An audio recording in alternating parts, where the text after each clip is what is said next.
Okay, perfect. So again, welcome everybody to the fourth session of the Surviving High Prices webinar series. If you've been on the last few weeks, they've been really good. We're glad y'all have been joining, and we're excited that you're back with us today. Today we have Max from Auburn University and Andrew Griffith from the University of Tennessee. They're going to be talking with us about Operation Resiliency during this time in the cattle cycle and kind of the future of what that looks like for operations. And then we're also going to talk a little bit about contract grazing as a management strategy in the current cattle cycle, and then once we get out of it. So I'll let them introduce themselves a little bit more if they want to, but with that, we will go ahead and get started. I think Max, you're going to go first today. Yes, that's right. Okay, perfect. All right. I think that screen up. Yes. All Yep, right. you're all good. Well, thank you, Hannah. I really do appreciate this opportunity, and I appreciate you taking on the task of organizing all these extension economists to put this together, because I know at times it's like herding cats. So we really do appreciate that. So as Hannah said, I'm Max Runge. I'm an extension economist at Auburn University and been here a long time, sort of a jack of all trades and master of none. And that'll probably come through in some of the things I'll talk about today. But we are going to look at operational resiliency. And so we're going to start out, see if I can get that to advance. Whoop. There we go.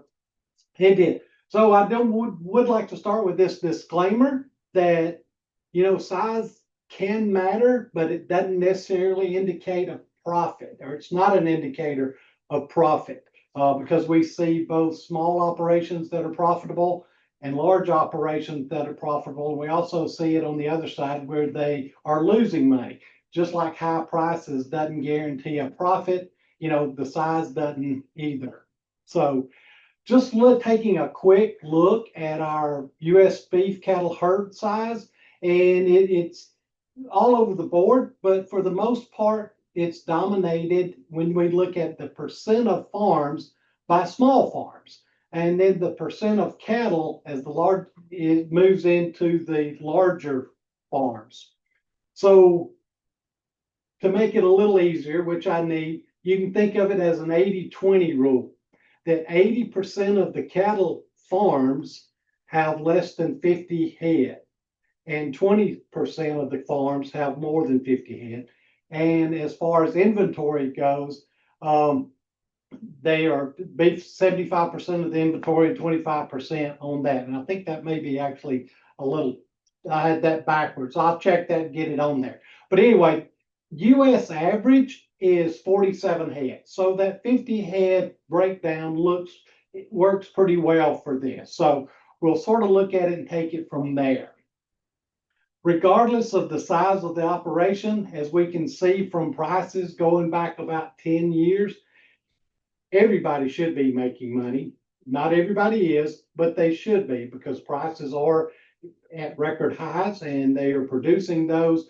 And the outlook continues to be good. And there's things that we can sort of look at and talk about, advantages and disadvantages of the size of operations that we have. Some of the advantages for our large producer are we have a lower per head fixed cost on that, because we can spread those fixed costs out, especially when we start thinking about working facilities and the fences and pastures, things like that. A lot of times the larger producers can bargaining for bulk products, discount in large quantities, things like that. And we see an improved efficiency, especially in labor specialization and working with their whole operations. And we'll look at something in just a little bit that reflects that. And they usually have a little more market flexibility and better access. We talk a lot about truckload lots, and those larger producers a lot of times will have that opportunity to put those truckload lots together and earn a better price for their cattle. Some of the challenges is a high capital investment, and that's especially reflected now. You know, if you wanted to expand your herd, it would take quite a bit of money just to buy replacement females, and there are no cheap bulls out there, especially that are worth having. There's complex management needs. You know, it's one thing when you have one bull and 20 cows and you sort of keep up with when they were bred and when they brought up. But when you add a lot more cattle to it, it becomes a lot more complicated, and the managing that becomes even more complex. Price volatility, disease outbreak, and regulatory challenge come out there, and that's obviously also applies to small producers too. But it can affect the large producers even in a larger term. Some of our challenges for small scale producer, they have a higher per head cost. One of the examples I use a lot of times when class trying to express this is the cost of a bull. If a bull is breeding 5 cows, the fixed cost on that bull is just as much as if he's breeding 20 cows. So it does make those higher per head costs there. And it does limit your access to market at times. Again, going back to that 50,000 pound load lot, if you've only got 25 head, it'd be really hard to do that. Again, vulnerable to price fluctuations, and it may be even more. Some of the larger producers can spread some of those costs out, spread some of the sales out, and weather those price fluctuations a little better. And a lot of times it's less efficient in operating. A lot of our producers are part-time, and they are not nearly as efficient in time management in working those cattle like they should. Some opportunities for the small producer are there. Some of the specialized markets may be able to gain access to those a little better. When you look at organic or grass-fed or a specific breed of cattle that may be that somebody be looking for, they have the advantage there. Maybe doing direct to consumer sales, building a customer base there, building a quality product. There's really opportunities there, and especially on buyer relationships, so they can visit with those buyers and build a relationship, and so that they can have the repeat customers year after year. Looking at cost, we're going to look at a couple of different things. This is the estimated average cow-calf cost for the U.S., released about a month ago, 2 weeks ago rather, by LMIC. And for 2025, it basically says there's $1,128 per head. And 2026, it's going down a little bit, same with 2027. That is US average. And again, there's lower and higher numbers. But to break it out a little bit more and look at a couple of specific studies on this,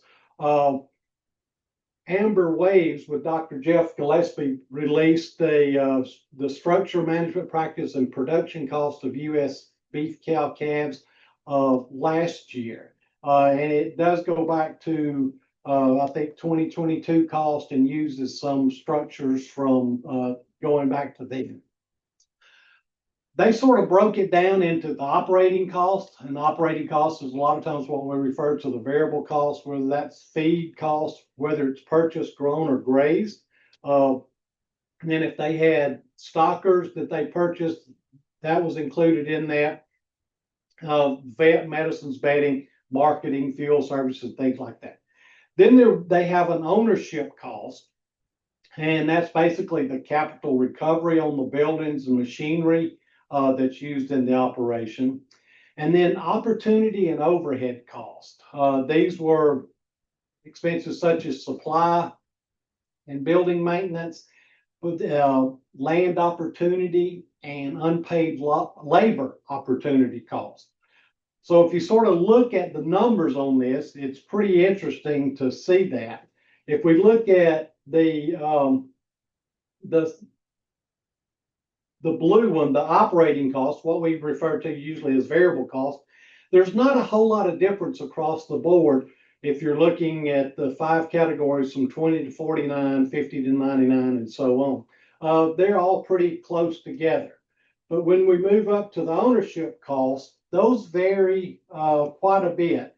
With, again, the larger operations have the lowest per head cost. And it's sort of look at it, it's about a 2x factor. While the numbers are important, it's sort of looking at the relationship of all this and how it works together. So those ownership costs, it's about a 2x factor from the smallest herd size to the largest. But where you really see a difference is the opportunity and overhead cost. And that's about a 10x factor, with the 500 cows or more just being, a little over $100 and up to $2,100 for those small things. A large part of this is the opportunity cost of unpaid labor. And I know a lot of our producers, especially on the small side, they don't really count that as a cost because they said they'd be doing something anyway, and so they don't look at it. But anyway, it's a pretty huge cost when you look at $910 a head on the large farm to about $2,100 a head on that. And again, this was from ERS Amber Waves publication, and it's a national publication.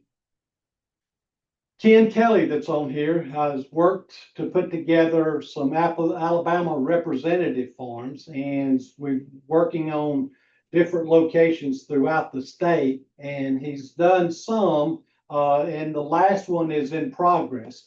But if we look at Alabama representative cow-calf studies, Southwest small producers and Southwest large, and then we have a Southeast and a small and large. And those were done a couple of years ago, back in 2022. When you look at that, it's quite a bit different. These are basically saying the small operations have smaller or lower variable costs than our large operations. And that's for the study, the South Alabama in 2022, and the Black Belt in 2024. Also out there is the number of cows and bulls that these representative farms are. And it's pretty interesting to look at sort of that. They are fairly small, and they do hit the average herd size in Alabama, which is about 44 cows on that. The other interesting thing is in 2022, all segments showed a loss. And in 24, the largest ones did show a profit. So again, it goes to show you that, size doesn't necessarily guarantee a profit, but those costs are out there. So I'm going to throw it over to Ken and let him mention just a little bit about some of the things that he saw in this. Thanks, Matt. Can you hear me? I hate it when folks ask that, so I figured I would ask it. A couple things I would point out is the Southwest small. I think that's kind of an anomaly on those variable costs being as low as they are. Those guys literally do everything wrong from what we would teach them from an academic standpoint. From what we would tell them they should do, Andrew, they do none of that. No animal health. They don't feed them. They also get lower returns. So yes, they do have lower costs, but they also have way lower returns as well. So we found some interesting things across the study. One thing was in 2022, nobody made money. If you kept up with all those little pesky aggravating things that economists like to look at, like depreciation and equipment and all that kind of good stuff, if you just went back to what most cattle producers would actually look at, which was whatever their feed cost was and their fertilizer cost, some of these guys would have actually made money. Now, the Southwest guys would have made money under no circumstances from what we learned from those guys. We would also say that if you looked at especially on the Black Belt side of things, we had some black belt producers that were extremely productive. Um, we had a group of representative farmers in there helping us design these farms, and they insisted that we do a progressive herd there for the black belt because they insisted that they were progressive. What we found out was progressive just meant they spent a lot more money than the other small producers did. They didn't necessarily make a whole lot more money than the other producers did. So it was really kind of eye-opening for all of us to go through this process and go through it. We do have one coming out for North Alabama. I would expect all the North Alabama ones, which are taken at this moment in time, to be profitable just because of what prices are at this point. But really interesting study for us, Max, and I think we can definitely learn something. We learned you can't starve a profit out of a cow. We've said that for years. We learned you can also put way more into them than you can hope to recover, like with some of our more progressive units. So really interesting study for us, and we should have the North Alabama one out by the end of the year, first of next year. Thanks, Ken. And I think it also points out another thing that all of us in Extension still have an opportunity to help producers, because even though we've been promoting a lot of these management things, a lot of them are not following those. And we do, I'm afraid we may be taking a step back with the prices so good now that they don't have to listen to us, and they're going to be able to make money on some of those. So just sort of wrapping up on this, that small farms are the majority of the operations with cattle in the U.S. The large farms have the majority of the cattle. And again, I knew I was going to have a mistake in the slides, and I did. Economies of scale drive efficiency, but again, it's not a guarantee of profitability or success. And then success also sort of depends on the adoption to market dynamics, some consumer preferences. What are those people willing to pay for? Economic conditions, and I think we're going to see some of that coming up, and managing costs, especially those fixed costs, and especially with some of those small operations that enjoy the recreational haymaking, they have a lot of money tied up in those costs as well. So that was just sort of a quick and dirty thing on the size of operations. It's not anything earth-shattering or groundbreaking, but it is one of the things that we can look at and sort of move forward with. So. Thank you, Max. That was really good. I kind of wanted to make a comment, I guess, question almost, based on last week what we heard from Brian and Matt when they were talking about what to do with profits. They talked a lot about fixed cost, and like with this high cattle market and profits may be a little higher. That doesn't necessarily mean we need to go buy new equipment, because those fixed costs are still going to carry on when this cattle market eventually dives down. So I think that's a good point to make, that for smaller producers, it's not probably the wisest thing right now, even if you may have a little extra money, to go buy a brand new piece of equipment that you may not need, because that fixed cost is still going to carry with you till, next several years. So I think that's a good point. Does anybody have anything they want to add or any questions at this point? Feel free to throw them in the chat or unmute.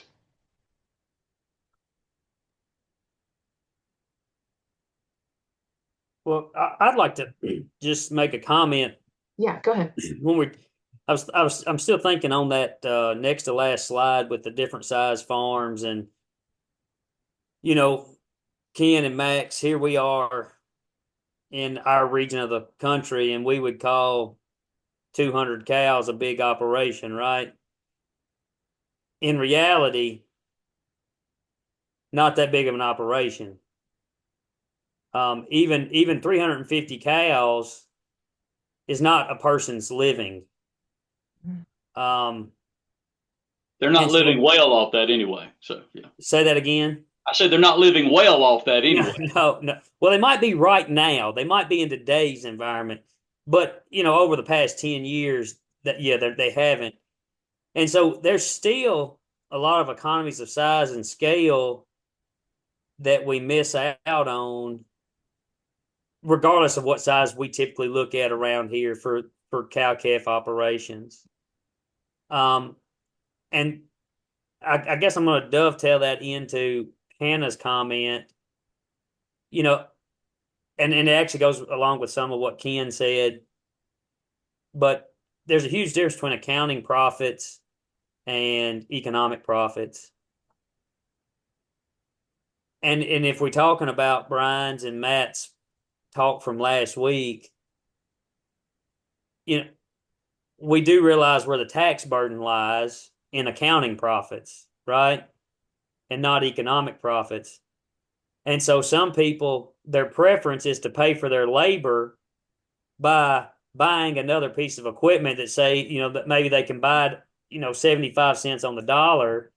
And that's really how they paid their labor, was because they wanted a new tractor to put a new implement, another implement on. So I think as much economist as is in me and says don't just go buy a bunch of new stuff, I also understand the reasoning behind it. Mm-hmm. Because especially as our farmers get older, they can't do as much physical labor. So having a tractor with the bush hog on it, having a tractor with the hay mower on it, having a tractor with the hay rake on it, having a tractor with the baler, all of a sudden it's like, oh, well, that's what I need. Well, is it the most profitable? No, but who knew that we would have used equipment values where they are right now? Think about all these used equipment pieces that are actually more valuable today than they were when they were bought. I'm talking about on a nominal dollar basis, not necessarily when you account for inflation, but on a nominal dollar basis. It's like deferring your income tax to a later date. Yeah, I think that's a good point, and it comes back to what do we want to count and what do we want to charge for whatever. Going back to producers are older and they're out there on the tractor where they're bush hogging or doing hay or moving hay. A cab tractor adds a lot to the quality of life. When it's 100 degrees or 30 and raining. So yeah, I think there's a lot of that goes into that. And sometimes I think, we try to make it more complicated than it is. So. Absolutely. Yeah. Thank y'all both. Okay, if there are no other questions right now, we'll go ahead and move into Andrew, your presentation on contract grazing.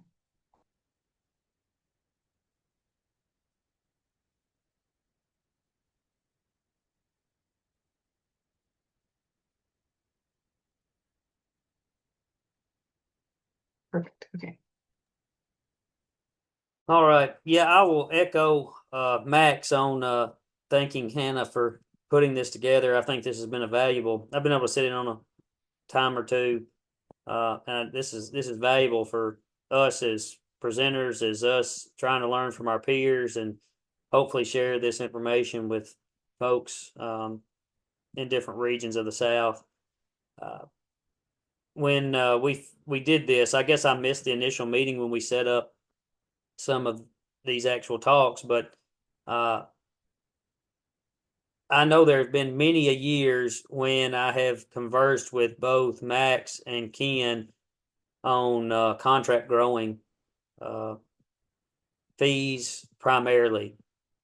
There's always producers with questions on contract grazing, contract growing cattle, and what kind of fees should be paid. Now, I will preface this with there is not one graph, chart, none of that mess in here, and that just defies all economic logic that ever was. But sometimes this is what's appropriate. And so I'm hoping to share some information that some producers in your regions may benefit from when thinking about contract growing cattle.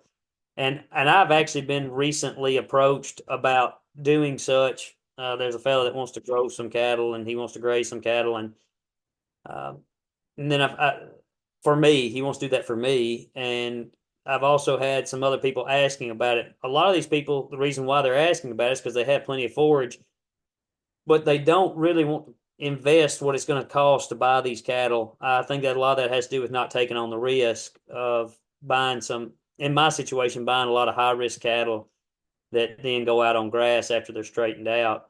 But this also falls in line with people that are trying to expand cow herds to capitalize on these high calf prices.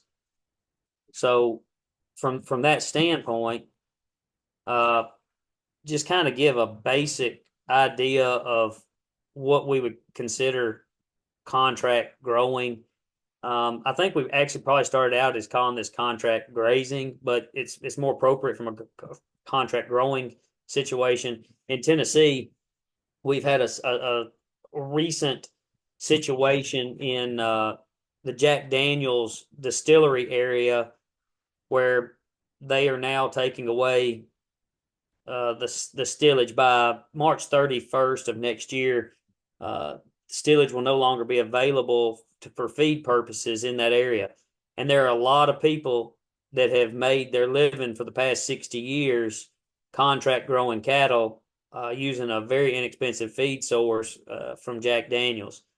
So in this case, we're just thinking about the basic business model where there's a person that's going to grow cattle, and there's going to be a person who owns cattle, and they're going to come to some agreement so that the person that either has land for grazing or facilities for feeding will feed those cattle and grow those cattle or develop those cattle in some form or fashion. And so most of the time it takes the form of grazing. That's probably the most prominent. But then again, as I said in my example with Jack Daniels, in that region, it was definitely feeding concentrate feeds a lot. I don't want to use the confined animal feeding operation moniker, but it's closer to that than it would be to any type of grazing situation. And then we also have a lot of operations that are some blend of grazing and feeding. And a lot of that has to do with calming down cattle, being able to easily check cattle, making sure they stay on a plane of growth that's desirable. And so all those things come into play, but which one somebody fits in really just depends on the resources they have. So just in general, thinking about reasons why people want to be in a contract growing agreement. If you're a grower, if you're the person that has the land and has the forage or has the feed resources, or today, if you wanted to put in 60 calves, 65 weight steers, you'd have $120 plus $1,000 just putting those cattle on the place. So from that standpoint, it's definitely a lower investment cost. Don't have to borrow a whole lot of money when you're feeding cattle for somebody else, or generally don't have to borrow money at all.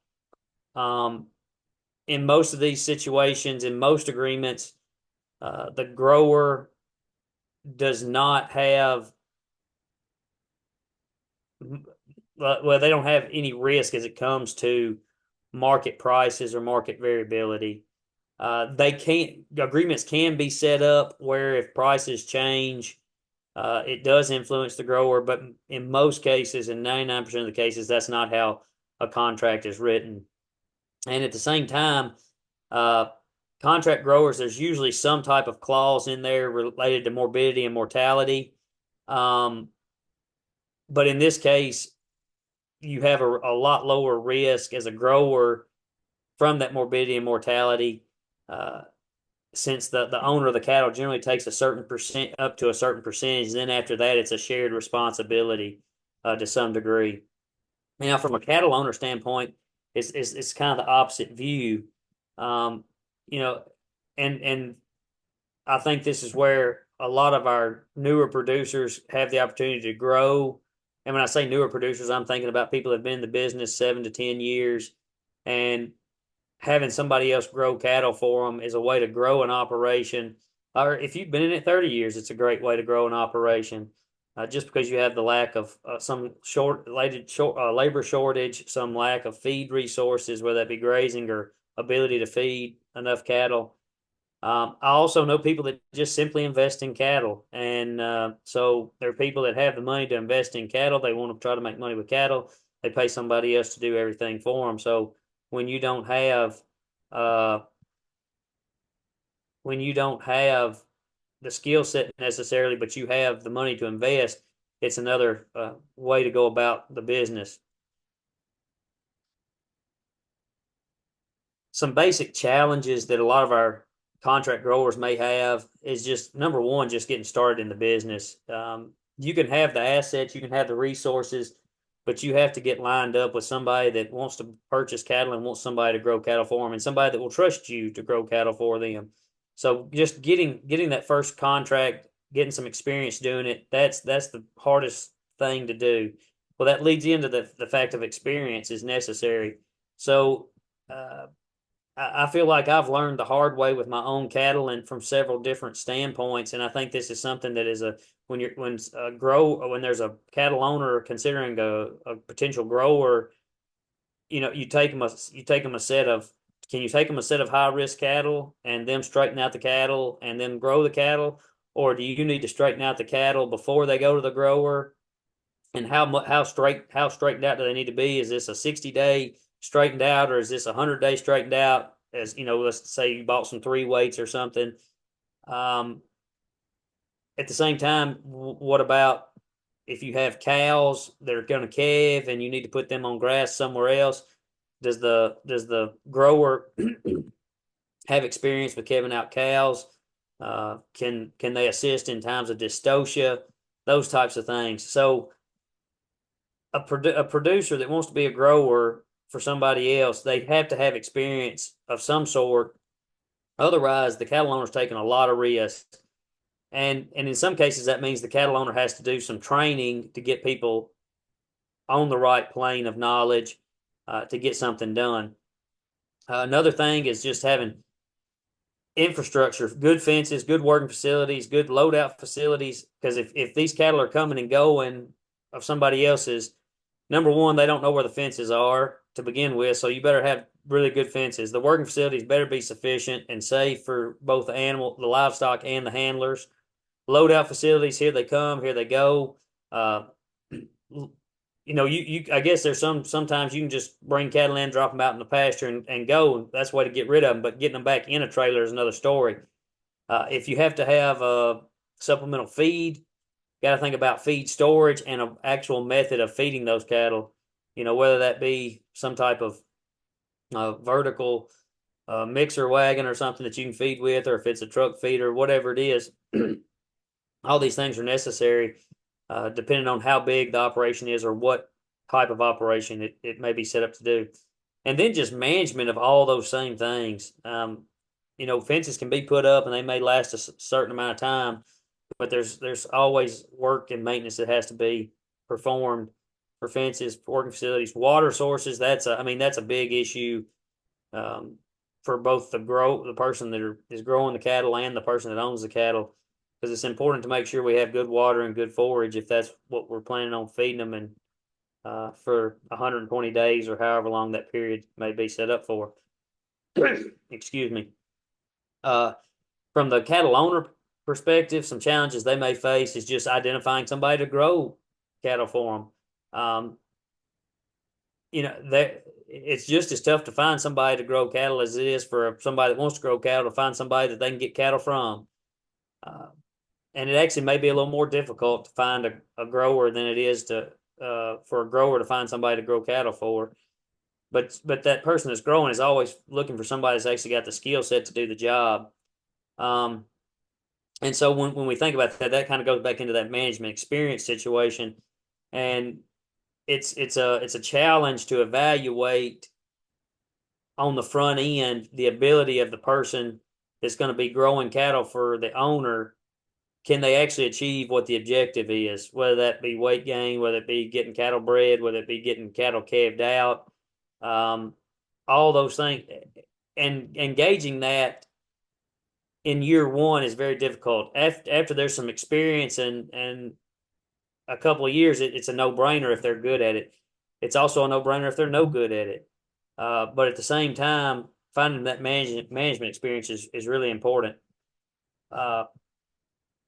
Another situation could be the ability to supply the quantity of cattle that a grower may actually can handle. Some of these operations, especially that perform primarily not from a grazing standpoint, but from a concentrate standpoint, they can feed a lot of cattle on a small area of land, and the ability for a cattle owner to supply the quantity that's necessary to fill a pen or whatever it is, that that's a must for the grower standpoint, because they want to put the same owner's cattle in the same pen, and they want the pen full, because they have the resources to feed that many cattle. The benefits to that grower. So, I mean, here we are, we're kind of like in this cost benefit analysis type standpoint. Like, what is it going to cost? What are the challenges? Or SWOT analysis, strengths, weaknesses, opportunities, whatever it is. But, just as there's challenges, there's always benefits. It's with anything of trading risk. When you trade off more risk, there's less reward. But a benefits to a grower is their capital investment, their risk and size of cattle and purse cattle is on, it's reduced tremendously. And especially when we think about interest rates today. So if you had to pay $2,000 a head to put a calf on the place, and we bought 60 of them, that's $120,000, and we have them at 7% interest over a 6-month period. All of a sudden, we have was that $350 per head? No, I'm sorry. That'd be $700. $70 per head in interest. Just an interest expense right there. That starts to get pretty stout. So all of a sudden, that $2,000 animal is now nearly a $2,100 animal just because of interest expense, and so you don't have that capital investment cost. At the same time, your income is not typically associated with changes in market prices. So that's what we said earlier. It can be set up such that it is, but it doesn't always have to be set up that way. So that's just a thought to remember when you're thinking about the benefits that come to somebody that might want to grow cattle for somebody else. And an alternative, and in my particular situation, that the opportunity that I may or may not take up is a situation where it's a diversifying income for somebody else. It may be a cattle owner. It may be somebody that is a row crop producer that has forages to graze during the winter for cover crops or something like that. And it's a way to utilize resources that may not be fully utilized every year with whatever it is they have. So this way, if you have a cattle owner that all of a sudden has excess forage in the spring and summer months, they may want to put a load of somebody else's stocker cattle or 30 of somebody else's bred heifers on their operation to utilize the forage that they've invested in. Similarly, these row crop producers, and I've worked with several row crop producers that wanted to own their own cattle, and it has been a frequent thing when it would actually be better for them to let somebody else own the cattle and them just graze the cattle for those cattle owners. That it's always something that comes up in the questions. It's always brought up in conversation, because for a lot of these people, they don't know the full management of straightening out cattle. So it's better for them to have cattle that are already straightened out, and just growing for somebody else may simplify what they actually have to do. Cattle owner, it's a way to expand the operation, makes sense. Not a big thing one way or the other, but you don't have to own more land and often don't have to employ more labor. And we both know, and all of us know, that getting more land and getting more labor is very difficult in the current environment. Again, don't have the infrastructure cost. If you're sending them to somebody else, it's on them to have the working facilities. Most of the time, it's on them to have the fences. It's on them to have the feeding infrastructure. Now, there are a lot of these situations where these cattle owners will have mobile working facilities, so therefore they can set up facilities to catch cattle and load out cattle through these mobile working facilities, which is a great asset to have, and it might actually provide more opportunities for other people to grow for that cattle owner if they don't have sufficient facilities to do such. And sometimes just utilizing somebody else's expertise that, if they're really good at growing forage and high quality forage, it's a way to put cattle on something that's really high quality and get the types of either weight gains or body condition on cows that may be necessary. Now we're getting kind of towards the end of this, and just wanted to talk about some of the basic components that had to be a part of a contract, because having handshake deals on in our current environment, if everybody loved Jesus like they should and treated everybody like all their neighbors like they wanted to be treated, we probably could do handshake deals and move forward. But what we know is not everybody loves Jesus like you do, and not everybody is honest, especially when it comes to hundreds of thousands of dollars. So it's very prudent to have a contract, and the main components here, of course, you need everybody's name on it. You want to know what property we're talking about, where these cattle are going to be located, because if the cattle owner wants to go see those cattle, he needs to know where to go see those cattle, that they're not being moved from here to there to yonder. And if that is necessary, then that needs to be addressed at some point. How long is the growing period going to be? How many animals are there going to be? What type of animals are they going to be? Because there's a huge difference in putting 105 weight steers on 100 acres and putting 100 heavy bred cows on 100 acres.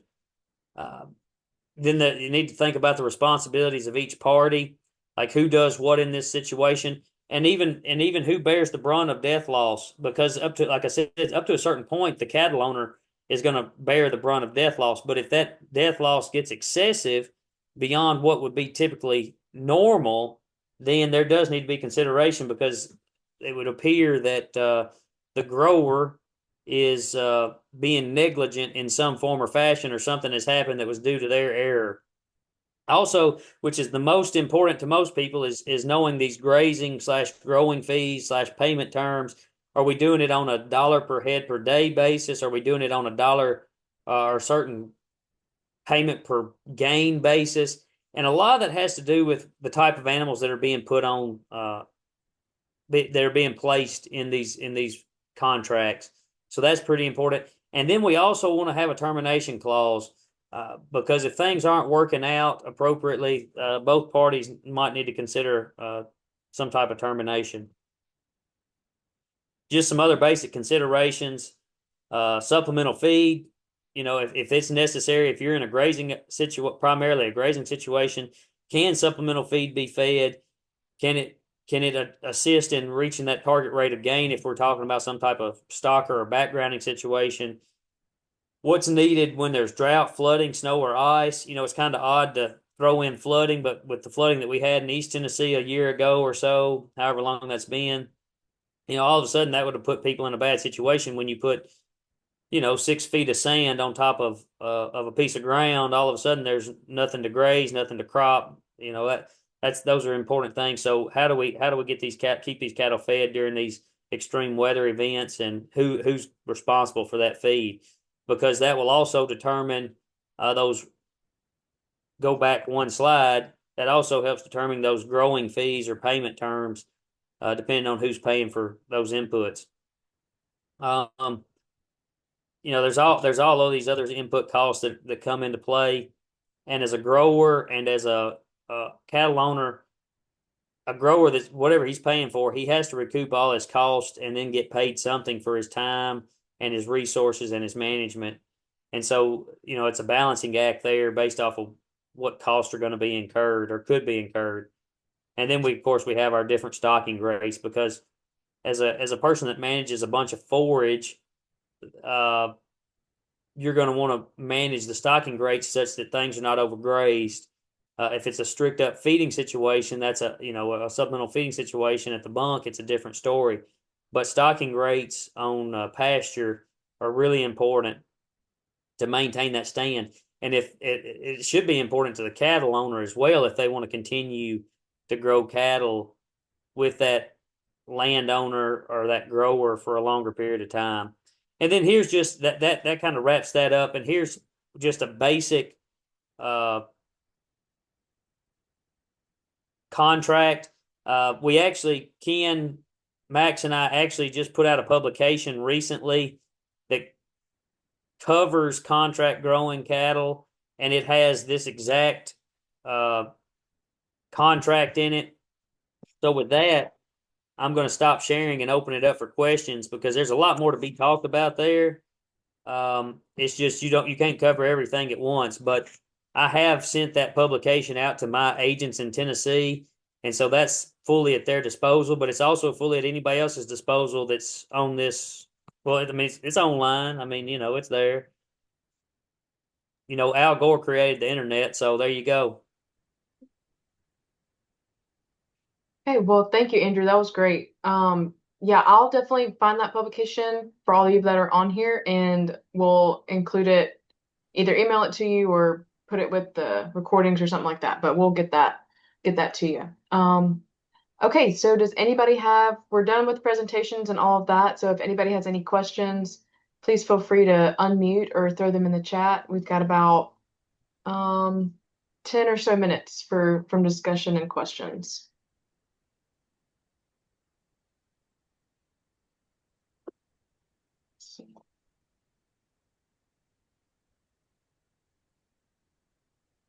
Okay, I have one question. Will that include the document for contract growing or the information we went over prior? Are you asking if you'll get like these Like, presentations? will there be a Word document of that last second to last slide that he just showed that has the actual contract agreement on it that you can kind of fill in the blanks? So Or are I you literally just sent the PDF file to Hannah just now through email. So okay? there's a PDF file with the publication and that contract as an appendix to it. Okay, perfect. Thank you. You bet. That's what I was looking for. I've had a couple people come in the last month ask, they just had land that they're not using and they don't want to manage the cattle. Where do they start? What do they need to include? And do I have an example to go off of? So thank you. You bet. Perfect. That was so fast, Andrew. Thank you. You Okay, know, go well, ahead, I have Max. just a comment real quick. Okay. It's hard to anticipate all the things that could go wrong, but being in the southeast, hunting is a big deal, during this deer season and all that. And there have been instances where there were hunter errors and cattle were shot thinking they were deer. So, if it's contracting, how does that, can you come up with an agreement on how that might be handled?